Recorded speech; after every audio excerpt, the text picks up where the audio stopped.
You're costing the taxpayers billions. Why are you doing that?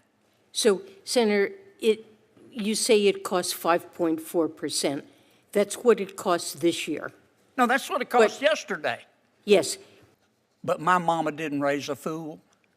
And if she did, it was one of my brothers. And what you're doing, you know it and I know it, and all those people sitting behind you know it. You're paying 5% to borrow money when you could pay 4% to borrow money. You announced you were going to do that back in November 2023. You're working cross purposes with Jay Powell, who's trying. We're not working. And the reason you're doing this, is try to give the economy a sugar high 5 months before an election. What's up, everyone? Welcome to Capital Insights. Today, we're diving into an explosive exchange between Senator John Kennedy and Treasury Secretary Janet Yellen that reveals some seriously concerning details about our national debt strategy. If you care about your tax dollars, you're going to want to stick around for this one. But before we jump in, smash that subscribe button and hit the notification bell to stay updated on the latest financial and political developments that affect your wallet. Let me start with a bombshell. Our federal deficit isn't just bad, it's worse than expected. Senator Kennedy walked into this hearing thinking we were looking at a $1.1 trillion deficit. But Yellen dropped the real number, $1.6 trillion. That's $1.6 trillion more being spent than what's coming in through revenue. Let that sink in for a minute. Now here's where things get interesting. The Treasury has two options right now. They can borrow money for 3 months at 5.4% interest, or they can lock in a 10-year rate at 4.4%. Common sense would tell you to go for the lower rate, right? Well, apparently not in Washington. Last November, Yellen's team made a fascinating move. They announced they'd increase short-term borrowing, pushing it from 15% to almost 23% of total debt. That means they're deliberately choosing to pay higher interest rates with your tax dollars. Kennedy wasn't having any of it. And honestly, neither am I. Here's the most explosive part. Now, if you personally were borrowing money, would you rather pay 5.4% interest or 4.4% interest? The less the better. Ma'am? The less the better. Okay. Then why aren't you doing that with federal borrowing?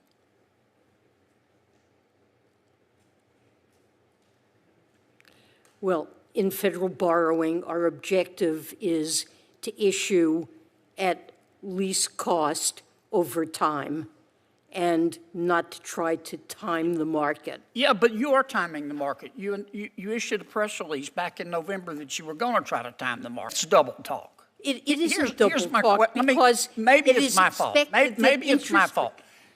No. Today you can borrow for 3 months at 5.4%, but instead you're choosing. Strike that. Today, you can borrow for 10 years at 4.4%. Instead, you're choosing to borrow at 5.4%. Market participants believe that... That makes no sense. Market participants believe that short-term interest rates will come down, and they will come down to a level substantially so you are below trying to time the current 10-year rate. You are trying to time the market. And so, no, it isn't a question of timing the market. It's we issue across the curve in a regular and predictable way. No, and you, the reason you announced last November, I can show you the press release, where you said that we have decided to start issuing an inordinately large amount of short-term debt. Didn't you? We did make an announcement and about because of the inverted yield curve, that means that you're going to pay more in interest on short-term debt than, say, 10-year debt. Only for a short time. Now, that's a fact, okay? You can go check the numbers of Treasuries yesterday. That is, first, that cost taxpayers a lot more money in interest. And number two, you're working at cross purposes with the Federal Reserve because what you're doing is stimulating the market. You're pumping money into the economy. And Jay Powell is over here beavering away trying to reduce inflation. And you're beavering away trying to increase it by There's paying nothing that we're doing an interest rate that is 100 basis points higher than you would have to pay. And the only reason I can figure that y'all are doing that is to try to give the economy a sugar high 5 months before an election. Why else would anybody want to borrow at 5% when you can borrow at 4%? Well, there is a good reason that investors are willing to accept just over 4% on a 10-year Treasury bond when they can earn 5.4% on a one-year Treasury bill. I'm not worried about the investor. Well, I'm not worried about the investor. I'm worried about the taxpayer. It's the same logic. And let me ask you again, because I'm going to run out of time. And look, you're smarter than me. I know that. But I can grasp this concept. You're borrowing at 5% when you could borrow at 4% to deficit spend. If I borrow it, it makes absolutely no sense to me why you do that. If I borrow, other than to try to artificially stimulate the economy and help Joe Biden get reelected. If I borrow at 4.5%, I'm locking in that cost over 10 years. Yeah, but you just said you weren't trying to time the market. Well, you are trying to time the market. It isn't trying to time the market because this is something that is a regular part of our policy.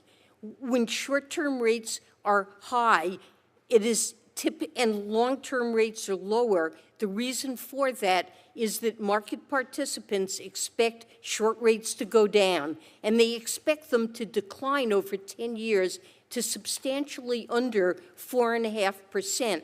So even if we pay more this year than it would cost to borrow at a 10-year rate of 4.5%, the expected cost over the 10-year life of that borrowing can be the same or less than it would be if we issued a 10-year note. Now, we're not trying to time the market. We have a policy that we want to hold the issuance of short-term bills in line with recommendations of the Treasury Borrowing Advisory Committee.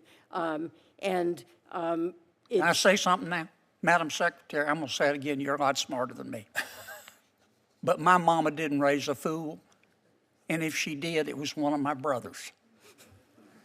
And what you're doing, you know it and I know it. And all those people sitting behind you know it. You're paying 5% to borrow money when you could pay 4% to borrow money. You announced you were going to do that back in November 2023. You're working cross purposes with Jay Powell. We're not working. And the reason you're doing this, is try to give the economy a sugar high 5 months before an election. Now, you know that, and I know that. Kennedy accused Yellen of trying to give the economy a sugar high before the election. He argues that by pumping more money into the economy through higher interest payments, they're working against the Fed's inflation fight. Yellen's defense? She claims market participants expect rates to drop significantly in the future. So what do you think? Is this smart financial management or election year economics? Drop your thoughts in the comments below. If you found this breakdown helpful, don't forget to hit that subscribe button. We've got more explosive content coming your way. And remember, in the world of politics and finance, sometimes what looks like sugar might just leave a bitter taste. Until next time, this is Capital Insights signing off.